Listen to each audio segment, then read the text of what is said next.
राजवीर जवंदा, एक नाम और उसके साथ जुड़ी एक बेहद दुखद खबर। इस खबर की जो सुर्खियां हैं, हम आज उससे थोड़ा आगे जाएंगे और ये समझने की कोशिश करेंगे कि मेडिकली असल में हुआ क्या है। ये एक विश्लेषण है ताकि हम सब इस स्थिति की गंभीरता को सही ढंग से समझ सकें। ये कहानी है पंजाब के एक बहुत ही चहेते गायक की, राजवीर जवंदा। एक ऐसा नाम जिसे शायद लाखों लोग अपने दिल में रखते हैं। लेकिन फिर एक ऐसी खबर आई जिसने सबको हिला के रख दिया। राजवीर एक बहुत ही गंभीर बाइक हादसे का शिकार हो गए और इस एक घटना ने मानो सब कुछ बदल दिया। तो हुआ क्या था? चलिए सबसे पहले जो असलियत है, जो फैक्ट्स हैं, उन पर एक नज़र डालते हैं। ये हादसा हुआ 27 सितंबर को हिमाचल प्रदेश के सोलन जिले में। चोटें बहुत गहरी थीं, खासतौर पर सिर और रीढ़ की हड्डी में, और अभी वो मोहाली के फोर्टिस अस्पताल में वेंटिलेटर पर हैं। ये जो बातें हैं, ये हमें बताती हैं कि सिचुएशन कितनी गंभीर है। अब इस पूरी कहानी के मेडिकल पहलू पर आते हैं। वो क्या एक खास चोट थी जिसने सब कुछ बदल दिया, जिसने पूरे शरीर के सिस्टम को एक तरह से ठप कर दिया। ये चोट लगी है उनकी गर्दन की हड्डी में, जिसे हम सर्वाइकल स्पाइन कहते हैं। अब ये सर्वाइकल स्पाइन है क्या? सोचिए, ये हमारे शरीर का मेन कम्युनिकेशन हाईवे है। दिमाग से शरीर के हर एक हिस्से तक जो भी सिग्नल जाता है, जो भी कमांड जाता है, वो यहीं से होकर गुजरता है।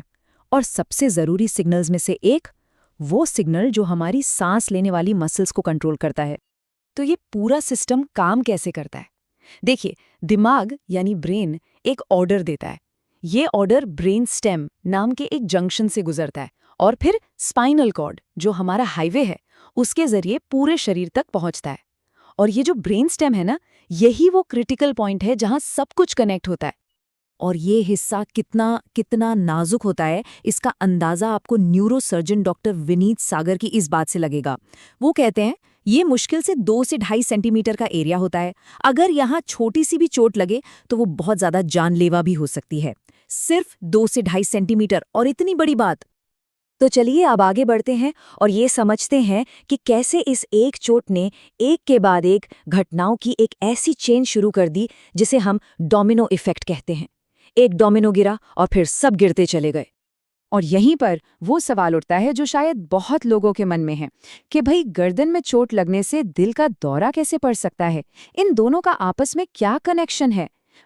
इसका जवाब साइंस में है। तो ये सब हुआ कैसे? चलिए इसे एक एक करके समझते हैं। सबसे पहले गर्दन पर चोट लगी। इसकी वजह से दिमाग से सांस की मांसपेशियों तक जाने वाले सिग्नल कट गए, ब्लॉक हो गए। इसका नतीजा, सांस रुक गई, और जब सांस रुकी तो खून में ऑक्सीजन की सप्लाई बंद हो गई। और ऑक्सीजन के बिना हमारे शरीर के सबसे ज़रूरी अंग यानी दिल और दिमाग, उन्होंने काम करना बंद कर दिया। और यही वो मोमेंट था जब कार्डियक अरेस्ट हुआ। ऐसे मामलों में डॉक्टर अक्सर एक टर्म इस्तेमाल करते हैं, गोल्डन आवर।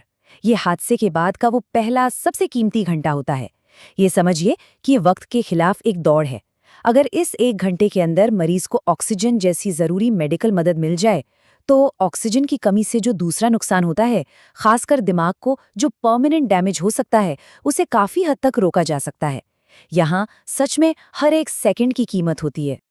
चलिए अब इस विश्लेषण के उस हिस्से पर आते हैं जहां मेडिकल साइंस के साथ साथ उम्मीद, हकीकत और दुआएं सब एक साथ आकर खड़ी हो जाती हैं। अभी की स्थिति असल में है क्या और लोग क्या महसूस कर रहे हैं?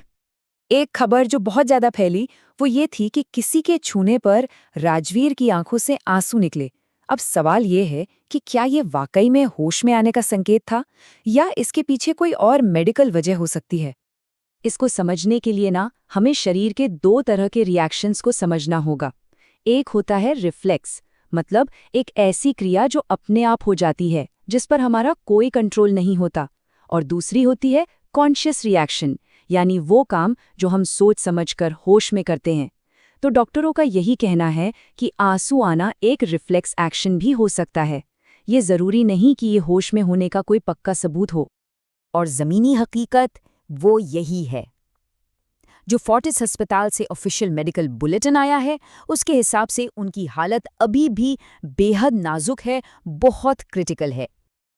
लेकिन इस मुश्किल वक्त में अगर कोई एक चीज़ है जो मजबूती से साथ खड़ी है, तो वो है लोगों का प्यार, उनका सपोर्ट। पूरी पंजाबी म्यूजिक इंडस्ट्री, उनके फैंस, आम लोग, हर कोई उनके लिए दुआ कर रहा है, अरदास कर रहा है कि वो जल्दी से ठीक हो जाएं। तो आखिर में हम सबके सामने यही सवाल है। एक तरफ है दवा, डॉक्टर्स की मेहनत, और दूसरी तरफ है लाखों लोगों की दुआ। दवा और दुआ के इस संगम पर आगे क्या होगा, ये तो सिर्फ वक्त ही बता सकता है। हम सब बस उनकी सलामती की कामना ही कर सकते हैं।